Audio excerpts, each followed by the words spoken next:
What if I told you there was a man so fast that cameras struggled to capture his movements, so powerful that a single punch could send opponents flying, and so influential that he changed martial arts forever? Pretty impressive for a man that had poor eyesight. He stood 5 foot 8 inches and weighed just 135 to 140 pounds. Bruce Lee defied the laws of physics with his explosive power, unmatched speed, and razor-sharp precision. His legendary 1-inch punch could knock a man off his feet, but even more astonishing, his strikes had enough force to send a 300-pound heavy bag flying like a feather. Bruce Lee was more than just raw power. He was an unstoppable force of will, relentless in his pursuit of perfection. He was confident, humorous, and wise, a philosopher in a fighter's body. He shattered limits, defied expectations, and forged a legacy that still echoes in every punch, every philosophy, and every underdog who dares to dream big. Yet, despite his talent, charisma, and drive, Bruce Lee's greatest battle wasn't in the ring. It was against a world that wasn't ready for him. Hollywood rejected him. Traditional martial artists resisted him. Society underestimated him. But instead of backing down, he fought harder, broke barriers, and became a legend. The question is, how did he do it? And what price did he pay to change the world forever? Bruce Lee, the name given to him by a nurse at the Chinese hospital. Born Lee Junfan on November 27, 1940 in San Francisco, spent much of his childhood in Hong Kong, where his father's career as a Cantonese opera star immersed him in show business from a young age. Despite appearing in films as a child actor, he was also a lively and sometimes mischievous street kid, often getting into brawls. Bruce Lee's youth in a rough Hong Kong neighborhood shaped his early rebellious streak, frequently drawing him into street fights. His natural competitiveness and limitless energy made brawling a means to test his skills against older or rival gang members. At 13, his parents enrolled him in the Wing Chun martial arts under the legendary IP Man to channel his energy more constructively. These early experiences, balancing performance, discipline, and a rebellious streak. Over time, he channeled his energy into formal training.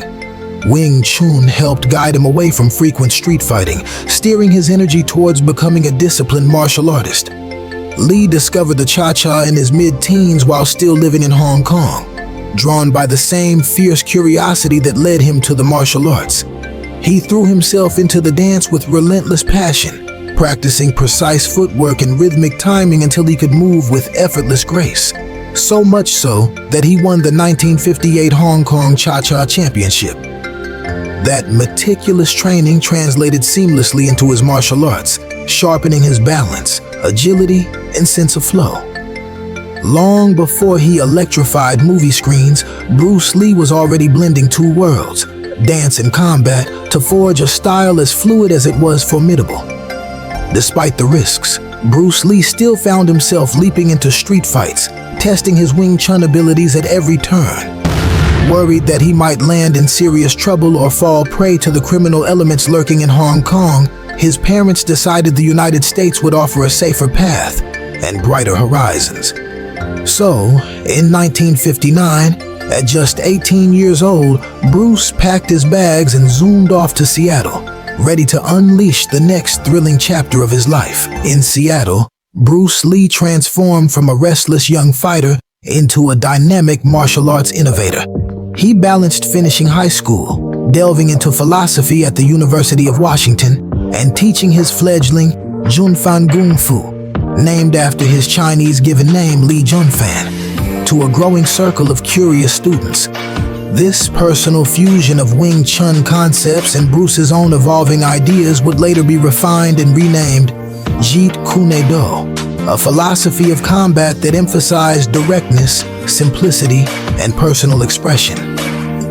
The way of the intercepting fist. The buzz around his lightning-fast techniques and forward-thinking approach foreshadowed the worldwide legend he would soon become. Bruce Lee first laid eyes on Linda Emery in 1963, within the bustling corridors of the University of Washington.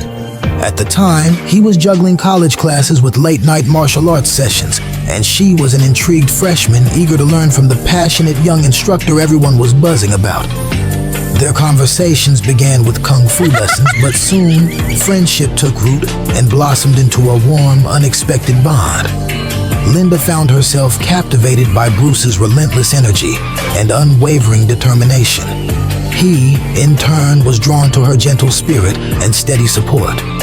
In 1964, Bruce gave an electrifying martial arts demonstration at the Long Beach International Karate Championships. That same year, propelled by his dreams and buoyed by Linda's encouragement, he made the pivotal decision to drop out of the University of Washington to open his own martial arts studio in Oakland, California. Despite lingering doubts from some, he and Linda married soon after, forging a partnership that would stand by him through every storm. In 1965, their son Brandon arrived, a joyful addition to their growing family, followed by daughter Shannon in 1969. By the mid-1960s, Bruce Lee's electrifying demonstration at the 1964 Long Beach International Karate Championships and subsequent screen test with the producer William Dozier seemed to launch him straight into stardom. He landed the role of Kato in The Green Hornet, 1966-1967, dazzling American audiences with his lightning-fast skills.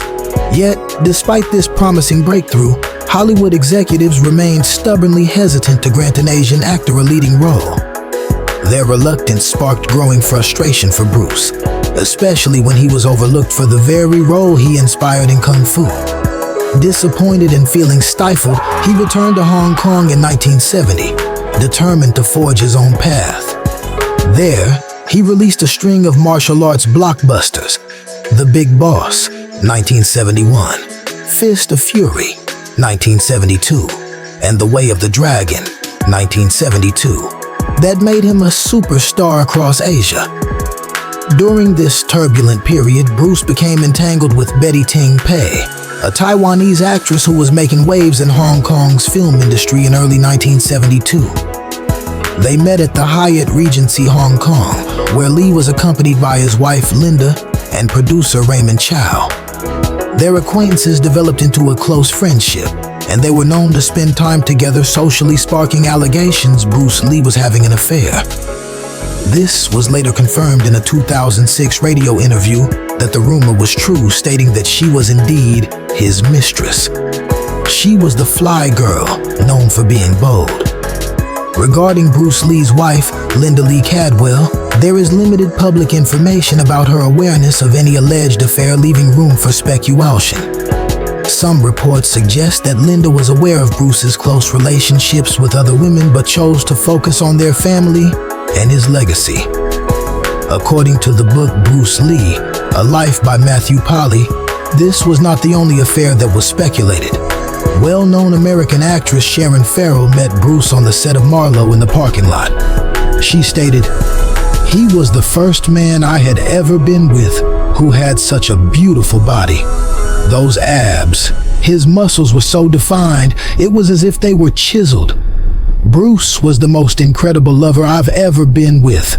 He was just so knowledgeable about a woman's body."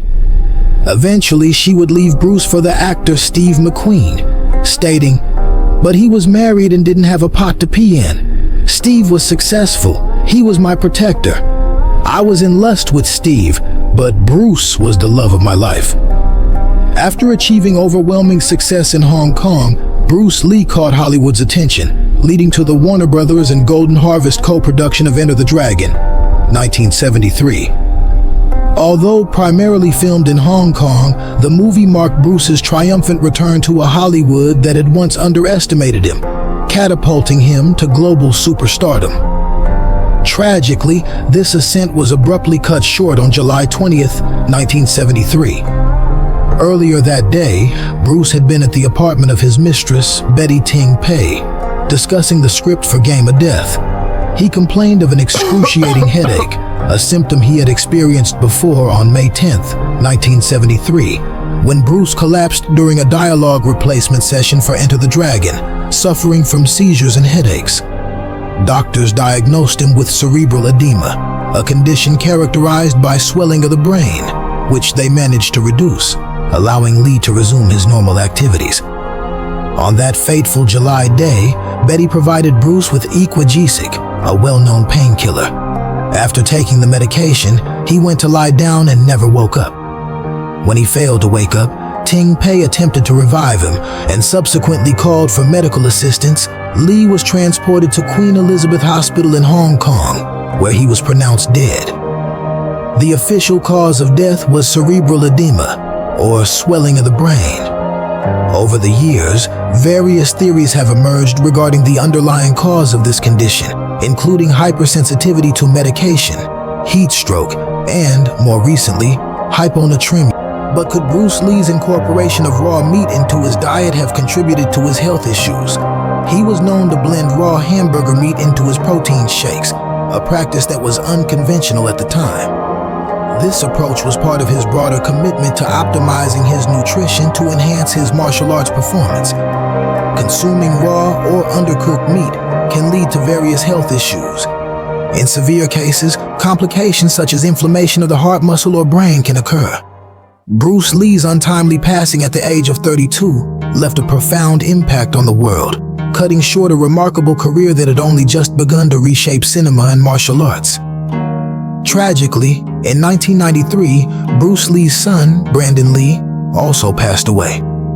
On March 31st, 1993, at the age of 28, Brandon was fatally injured during the filming of The Crow in Wilmington, North Carolina.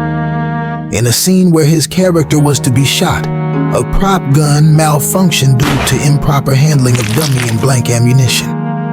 Bruce Lee was more than just a martial artist. He was a visionary who challenged conventions, broke barriers, and redefined what it meant to be both a fighter and an artist. Despite his infidelities, his influence continues to ripple through martial arts, film, and personal development, inspiring generations to push beyond limitations and embrace their own paths. Though his time was cut short, his philosophy and impact remain timeless.